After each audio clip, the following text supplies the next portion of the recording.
Bienvenidos a Claves de Alzheimer. La aparición de la enfermedad genera un importante impacto en la familia y en el paciente. Hay un campo especialmente sensible y que afecta al derecho y al campo jurídico, que es la toma de decisiones que puede tomar el paciente a lo largo de la enfermedad. Hablaremos de este importante tema, pero antes vamos a conocer unos datos.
Vamos a hacer primero un repaso a la actualidad de la mano de nuestros dos primeros invitados. Ellos son Mario González, bienvenido, y Jacques Selmes. Son de la Fundación Alzheimer España. Gracias. Tenéis un programa de radio, que es un tema que nos ha parecido muy interesante como iniciativa, ¿no? Un programa de radio dedicado exclusivamente al Alzheimer, ¿no? ¿En qué consiste? Pues hemos dedicado un programa de radio online al Alzheimer por una razón simple. Apenas el 10% de los cuidadores y de las familias acuden a una asociación de familia. Eso quiere decir que hay 90% en España de las familias y de los cuidadores o que no saben, o que no quieren, o que no pueden. Entonces, la radio para nosotros es una nueva vía de comunicación con los cuidadores, buscando los cuidadores donde están, en su casa. Y eso es el punto principal. Mario, ¿dónde se puede escuchar este programa de radio? Pues este programa de radio lo podéis escuchar en www.fundacionalzheimeresp.org, que es la página de nuestra fundación. Desde ahí se pueden escuchar los programas atrasados, los que vamos colgando, y un botón para poder escuchar online. Online. Tenéis, en principio, bueno, me habéis comentado que tenéis una variedad grande de programas, pero vamos a hablar del Rincón de Eloísa y sobre todo del noticiario, ¿no? ¿En qué consisten estos programas? El Rincón de Eloísa es el primer programa que hemos utilizado. De hecho, es un debate multidisciplinario, donde cuidadores explican su vivencia de un problema, donde nosotros pedimos a expertos de venir, de hablar de este problema y de proponer soluciones, e incluso con la participación de la psicóloga de la Fundación y de una parte del equipo de la Fundación. Son debates de 50 minutos, con bloques de 4 a 5 minutos y después música y en general música de rock. ¿Y el noticiario en qué consiste? Pues el noticiario es una selección de noticias acerca del Alzheimer y del impacto que tiene a nivel mundial y a nivel estatal, en la que vamos participando. Bueno, pues somos 4 personas. Está Juan Mediavilla, que es la persona que hace un relato alrededor del Alzheimer, a lo que va él seleccionando, lo que más le impacta. Está Jacques Selmes, que es la persona que está quizás diciendo, digamos, la persona que le pone el punto científico al programa, y luego está Elizabeth Salmerón y yo, que somos los que vamos presentando el programa. ¿Qué tipo de noticias dais? ¿Nos podéis dar un ejemplo de las noticias que vais a dar, por ejemplo, en estos días? Sí, nos hemos dado cuenta que al final el Alzheimer es algo mundial y que hay noticias de Alzheimer que pueden salir en un país y que pueden interesar a otros países. Por ejemplo, en los Estados Unidos hace poco hubo una emisión de la cadena americana CNN donde Larry King, que era un presentador vedette, salió de su jubilación para hacer un programa especial sobre enfermedad de Alzheimer, algo impensable. Y lo hizo con Martha Schiller, que ex esposa del gobernador de California y de la familia Kennedy, que hizo el año pasado un informe sobre la situación del Alzheimer y de los cuidadores en los Estados Unidos. La problemática es que cada día hay más enfermos, cada día los enfermos viven más y estamos en los momentos en los cuales las personas del baby boom de los años 60 pues empieza a entrar en la zona de riesgo de Alzheimer. Eso quiere decir que hay una multiplicación muy importante de los casos y hay problemáticas con los cuidadores. Y lo que pasa es que dentro de 20 o de 30 a 40 años habrá un aumento terrible. Ellos utilizan la palabra tsunami e intentan sensibilizar a la opinión pública y a los políticos de que hay que hacer algo. Y a nivel de Estados Unidos, Obama acaba de firmar un plan nacional Alzheimer para coordinar la política y la fuerza de cada uno de los estados. ¿Qué tal noticias dais de, por ejemplo, de investigación básica? Pues parece ser esta semana que desde Inglaterra han reabierto un capítulo que tenían un poco parado, que es la relación entre el herpes simple y el inicio de la enfermedad de Alzheimer, ¿no, Jacques? Sí, eso. El virus, ¿no? El virus Sí. que provoca Son las el- relaciones del virus como una especie de causa que permite que la enfermedad de Alzheimer empiece. Y es un problema muy interesante porque el herpes, cada uno de nosotros ya de vez en cuando, a lo largo de nuestra vida, pues tiene un herpes. Se nos manifiesta así. ¿Este herpes puede tener una influencia sobre la aparición de la enfermedad? ¿Sí o no? Si sí, pues se podría utilizar medicamentos antivirales que existen y que son de muy bajo coste.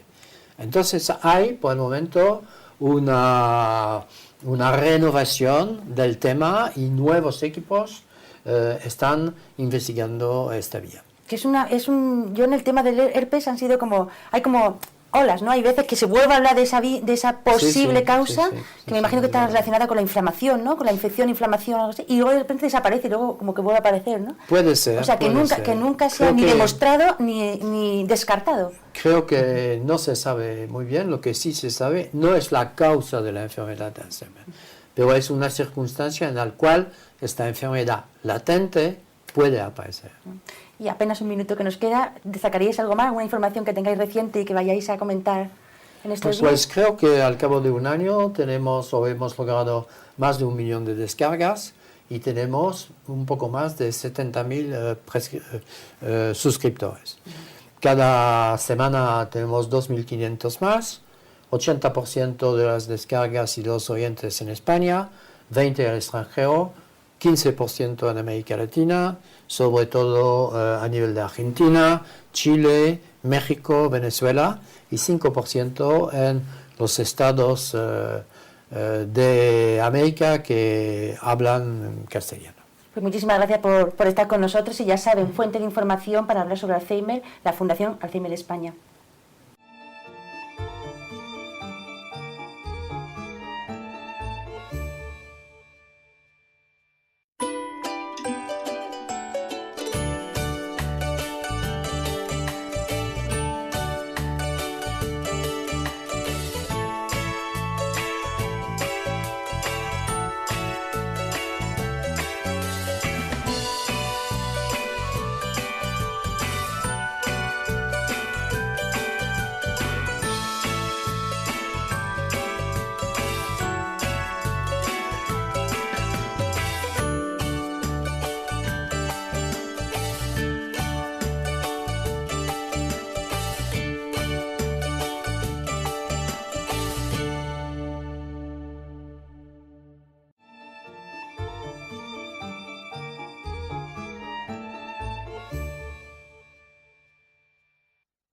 Está con nosotros Blanca Clavijo de AFAL Contigo. Blanca, bienvenida. Pues muchas gracias. Blanca, ¿una persona con Alzheimer, un paciente con Alzheimer, puede tomar decisiones? Bueno, según cuáles y según qué paciente con Alzheimer, ¿no? Porque siempre decimos que cada enfermo es un mundo. depende qué decisiones. ¿Es un problema? Quiero decir, ¿es un problema que se está tratando, que tiene el derecho resuelto o no, la toma de decisiones que pueden adoptar los pacientes a lo largo de la enfermedad? No, es imposible que esté resuelto porque se resolverá si en algún momento podemos llegar a medir la capacidad de obrar, pero eso es dificilísimo porque no puedes decir, como regla general pueden vender o pueden comprar, pero no pueden hacer esto, pueden hacer lo otro. Es muy difícil, depende de cada caso. Vamos a empezar con lo que me imagino, situaciones que se viven día a día en la familia. Se diagnostica la enfermedad de Alzheimer, que ya cuando se diagnostica ya está la enfermedad evolucionada. Bueno, no sé si hasta qué punto evolucionada, pero ya hay síntomas claros, ¿no? Sí. ¿Qué pasa en ese momento? Por ejemplo, el paciente suele ser un paciente que en ese momento es consciente. Bueno, en muchos casos sí, en otros casos no. Nosotros lo que siempre aconsejamos es que se planifique. Hay que planificar y hay que ver lo que se va a hacer. Entonces, para planificar tienes que tomar decisiones. A veces el enfermo todavía es muy leve o ni siquiera es un diagnóstico de Alzheimer, es un deterioro cognitivo leve y entonces ya tiene que planificar porque si el enfermo es consciente, sabe que va a llegar un momento en el que no va a poder tomar sus propias decisiones. No hablo de grandes decisiones, hablo de ir al banco solo, de decidir si quiere estar en casa con una cuidadora o ir a un centro de día. O sea, a lo mejor no grandes decisiones. En ese momento a lo mejor todavía es capaz de decir, yo quiero que quien me represente y quien me cuide sea esta persona, pues mi mujer o mi hijo mayor o el que sea. Eso es importante porque ya es una forma de decidir. Y en el momento del diagnóstico hay que planificar y decidir. Y decir quién quieres que vaya a ser tu representante, porque ahora afortunadamente las leyes nos permiten hacer eso. ¿Cuándo se inicia el conflicto? Cuando el paciente ya entra en otra fase y digamos que a lo mejor cambia de opinión y esa opinión no se puede respetar. ¿Cómo está ahí el tema y sobre todo el derecho de unos y el derecho de otros, ¿no? Claro, yo diría que la enfermedad de Alzheimer en sí misma es un conflicto, toda ella, ¿no? Porque siempre van a surgir conflictos a lo largo de la enfermedad. Es muy difícil determinar el momento a partir del cual una persona es capaz y deja de ser capaz. Eso es muy difícil determinarlo porque igual es capaz para unas cosas y para otras no. ¿Cuándo hay conflicto? Cuando la familia no se pone de acuerdo en decidir quién es el representante legal del enfermo. Entonces hay conflicto.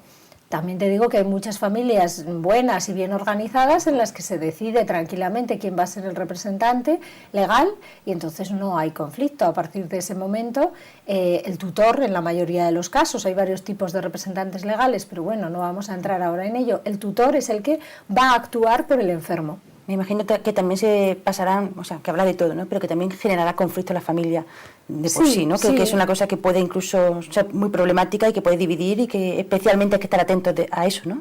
Antes de que se produzca la situación. El conflicto está ahí siempre. Por eso digo que si el enfermo, no el enfermo, ahora cuando estamos bien, somos capaces de decir quién queremos que nos cuide en el caso de que nos pase algo, quién queremos que nos represente legalmente, ahorraremos muchos conflictos a la familia. Porque hay que determinar muchas cosas, es una enfermedad muy cara, igual hay que decidir vender un piso o yo qué sé, o rescatar unos fondos para poder costear y todas esas decisiones el enfermo ya no las va a poder tomar por sí. ¿Y las toma una única persona? ¿Es el tutor? Sí, entraríamos en un proceso de incapacitación que todavía sigue siendo un procedimiento de jurisdicción contradictoria. Hay que demandar al propio enfermo para protegerle, lo cual sigue siendo absurdo, pero es así el procedimiento que tenemos. Y una vez tiene un representante, es el tutor, y el tutor pues establece muy claro el Código Civil lo que puede hacer y lo que no puede hacer, y siempre tiene que hacerlo bajo el control de la autoridad judicial. En el año 84 cambió nuestro sistema de tutela, ahora tenemos un sistema de tutela judicial, o sea, el tutor no puede hacer lo que le da la gana, no puede vender las cosas, tiene que pedir autorización judicial para todo, siempre para proteger a la persona incapaz.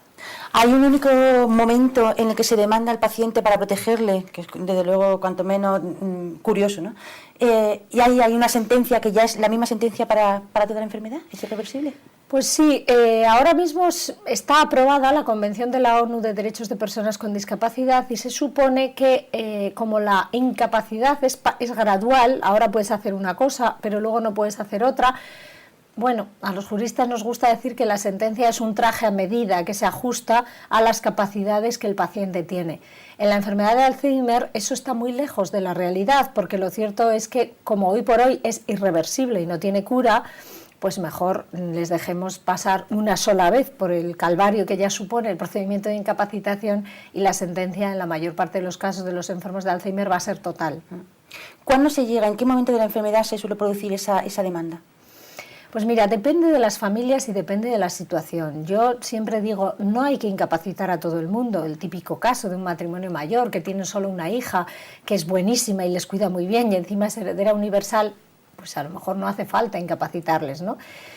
Hay que incapacitarle cuando el enfermo ya no puede tomar decisiones por sí misma. Estamos hartos de ver personas que llegan a FAL Contigo ya expoliadas con todo el dinero sacado de sus cuentas, que no saben dónde lo han puesto. De hecho, AFAL Contigo tiene una fundación tutelar y ya casi tutelamos a 80 personas que no tienen familia o que la familia no se puede hacer cargo. Entonces, es un mecanismo de protección y cuanto antes mejor. Puede suceder lo contrario, que el paciente no quiera ser tutelado y que quiera tomar decisiones hasta que él a lo mejor no es ni siquiera consciente de si las toma bien o no, y que la familia esté en contra. Voy a decir un ejemplo que no sé si se produce.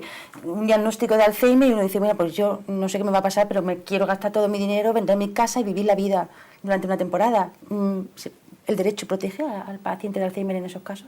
Vamos a ver, el procedimiento de incapacitación es tremendamente garantista. A nadie se le incapacita si no está para incapacitar, te lo puedo asegurar. El paciente, lógicamente, es oído en el juicio. No se puede incapacitar a una persona sin que ella hable y manifieste su opinión. Se nos han dado casos en los que el propio enfermo ha acudido con su abogado, porque el procedimiento lo contempla así, y ha manifestado las razones por las que él piensa que está bien y que puede tal. Bueno, el procedimiento es muy garantista. Hay un médico forense, puede haber un perito especializado que valore y diagnostique si realmente esa persona es capaz para unas cosas, pero no es capaz para tomar decisiones. Puede querer gastarse todo su patrimonio, pero si tiene 70 años y suponemos que va a vivir hasta los 90, hombre, pues gastarse todo su patrimonio no parece muy sensato, ¿no? Si luego va a tener que acabar en una residencia a lo mejor pública. Tiene que ser decisiones con sentido común, y hay veces en los que el paciente mantiene ciertas capacidades y en vez de ponerle un tutor, se le pone un curador, que yo digo que es como un tutor en pequeñito, ¿no? Que le deja administrar ciertas cantidades de dinero o tomar ciertas decisiones, pero para otras importantes necesita una protección. ¿Quién suele ser el tutor de un paciente con Alzheimer? Bueno, el Código Civil establece un orden que, aunque no es obligatorio, es prácticamente el que se observa siempre. Normalmente primero es el cónyuge, luego los hijos, y luego los hermanos, y en defecto de todos ellos, si no hubiera nadie, nadie se queda sin tutor. Será una administración pública o una fundación tutelar, como es el caso de la Fundación AFAL Futuro, pero siempre tiene que haber un tutor. Normalmente, con la demanda ya tenemos que proponer un tutor. Yo solicito la incapacitación de mi madre y me propongo yo como tutora. Y el juez va a valorar si es un tutor idóneo, es decir, si es el más adecuado. Si en la familia no hay conflicto, pues normalmente va a ser ese tutor el que se ha propuesto en la demanda. Y si en la familia hay conflicto, pues hay lo que se llama el gabinete psicosocial de los juzgados, que va a entrevistar y va a valorar la situación de los posibles candidatos para elegir el tutor más idóneo.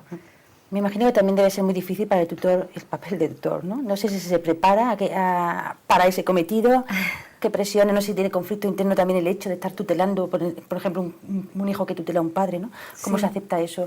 ¿Cuáles son los conflictos principales o las presiones principales a las que se ve sometido un tutor? Bueno, yo creo que no hay que plantearlo como algo difícil, porque a la gente le asusta. Yo soy la tutora de mi madre, pues también eres el tutor, tienes la patria potestad de tus hijos hasta que son mayores de edad, ¿no? Yo creo que hay que plantearlo más dentro de la normalidad. Las obligaciones del tutor las contempla el Código Civil, tampoco pues es presentar un inventario todos los años, hacer una lista de gastos e ingresos que ha habido, pues precisamente para proteger y para ver que no se ha gastado indebidamente el dinero de la persona, ¿no? En términos generales, ya una vez que asumes el cargo, aunque a la gente le da mucho miedo, pues tampoco es para tanto. En la página web de AFAL se pueden descargar los formularios que hay que presentar anualmente y echar una mano, ¿no? Me imagino a la gente sí. que lo necesita. Blanca, de nuevo, muchísimas gracias por estar con nosotros y por darnos tanta información tan actualizada sobre este tema tan sensible, ¿no? Gracias a vosotros. Y a ustedes, pues como siempre, todos los viernes con nosotros en Clave de Alzheimer.